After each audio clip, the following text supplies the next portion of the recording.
Please welcome this week's special guest, Mel.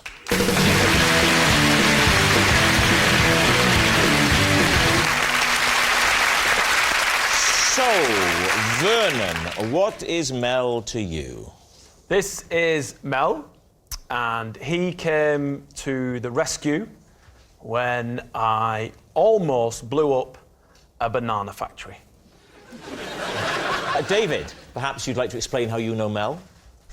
This is Mel. He's the postman who had to retrieve my phone from a postbox when I accidentally posted it instead of a letter I was carrying. Finally, Dara, how do you know Mel? This is Mel. One night we were out stargazing and we were quizzed by the police because they thought we were peeping Toms. Lee's team, where do you want to begin? So there's something about, if he had said blown up, he blew up a banana factory, it would have been bizarre. There's something more bizarre about almost blowing up a banana factory.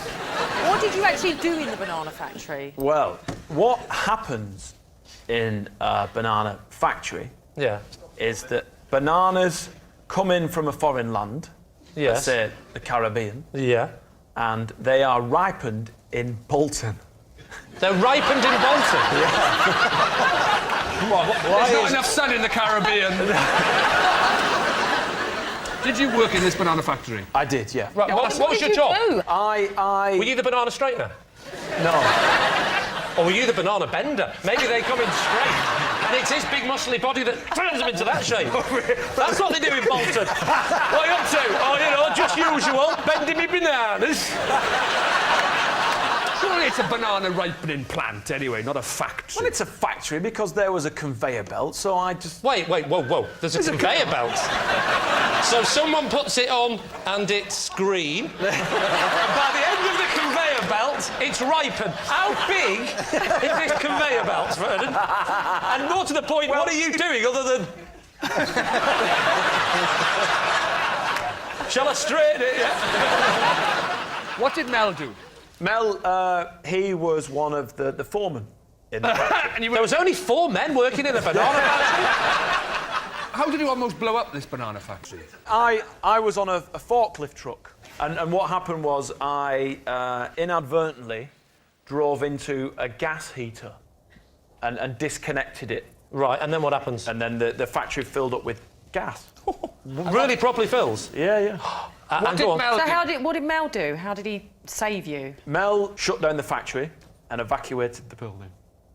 Leaving the bananas to ripen themselves. Now, what about David? What did we think of David's story with the postbox? What were you supposed to be posting? I had a card and 2 normal letters to post. Right. And the nearest postbox to me has a very narrow aperture. Right. So only... What, for the letters? Yes, yeah. I know the kind of thing. Or for, you know, whatever you want to use it for. But it's... We've got them back home. Yeah. And you can't get them in sometimes. You can't get the wider things in. So... What, so you thought I'd just post whatever fits, and that was your phone? Stuff my keys in there. Oh, they go in, the keys go in. Did it change? Oh, that goes in, all right, that's the stuff that is. I was contemplating what an outdated medium snail mail was, and I thought this will show them. No, I in my confusion, I said, oh, that doesn't fit. I'll post those 2, they fit. And, oh, what a fool. Oh, so the 2... What a fool I've been. If only this were happening in a sitcom. The 2 letters and the phone go in at the same time? Yeah. So you emailed it and put a hard copy in at the same time? So how did Mel come into it? Was he... How did he... Well, luckily, Mel had also fallen in. He just reached it out, didn't he? And passed it out. I mean, I hadn't realised that pillar boxes were manned until then. He simply handed it back. So go on, what happened next? I noticed that the last collection of the day was happening about half an hour later. Right. So I thought, I know what I'll do. I'll simply wait. Fiendishly clever. No, you didn't.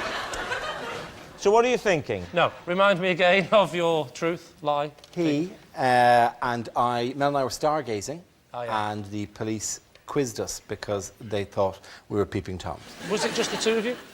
Yes, it was actually, yeah. And what were you stargazing at? We were looking at a meteor shower. Oh, OK. Yes. So the two of you are out... what have you got? You got the telescope? No, you don't. What have you got? You just use binoculars. Binoculars? Binoculars? Naked eye, generally, binoculars. You see, you don't use a telescope because they move quite quickly, so you'd have to be really fast on a telescope. You'd be playing it like like that. Yeah, all right, but if you want a really good look, why don't you use two telescopes, like binoculars? Okay. So that's even better than binoculars. And also, if two things happen at once, you can go, and the moon's looking nice. So when the police turned up... We could see the police car coming, because it just drove along and then stopped, and two of the lads came over and walked over. Because we're like two men standing in the middle of Ealing Common. There's houses all around, but with binoculars. Yeah, but surely you don't look at you like that, right? Right up in the air. I know, but maybe they saw during the midpoint of that. I don't know. No. You don't go, right, let's start at the ground and go... You go like that and you do that. You don't go, would you like a cup of tea? Yeah. But, sorry, I can't see. Everything's blurry. You can take them off, can't you? To be fair, nobody goes like this when they're using binoculars. Right, head up and now binoculars. They don't do that. They do. They go, look at that there. Oh, yeah. Yeah, but what they don't do is go, have you seen the moon tonight? Wait. I need a bit of a run-up. Don't forget Dara's face moves independently from his head as well. That's true, yes. He can swivel his face. And look at the woman in the bathroom behind, it's true.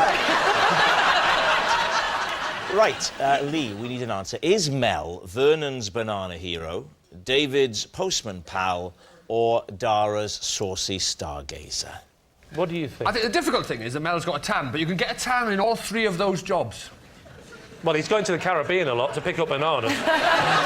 Stargazing, you can get a tan off that if you're out there long enough. And a postman, outdoors all day, yeah.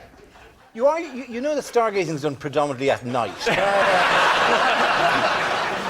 There's not a shadow of a doubt in my mind that Mel worked in the banana factory. OK, you're saying banana man. I definitely, if I saw Dara and Mel on Ealing Common, I would think they were a couple of pervs. But Dara could have said, it's OK, I work in TV. And the police would go, well, that makes it impossible then. So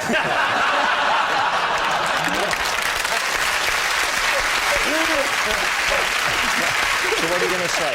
We are going to say that, in fact, Dara was cautioned by the police for standing on Ealing Common. Not necessarily for being a pervert. Caution actually means something. Sorry, no, he wasn't cautioned. All right, he was questioned, sorry. I was never formally cautioned with anything. You say it's Dara. Go for it.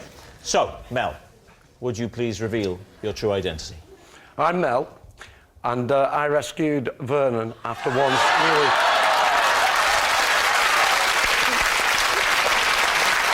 Yes, Mel is Vernon's banana boss. So, how dangerous was this? Were you just seconds away from bang? Virtually, yeah. Vernon's driving the forklift, and like you said, why didn't you speak like this before? Why isn't he allowed to speak? Now, what was Vernon known as within this factory? Little Vern. Little Vern? Little Vern. Oh. Stand up next to Mel, Vernon, and let's see Little Vern now. Mel, thank you very much indeed.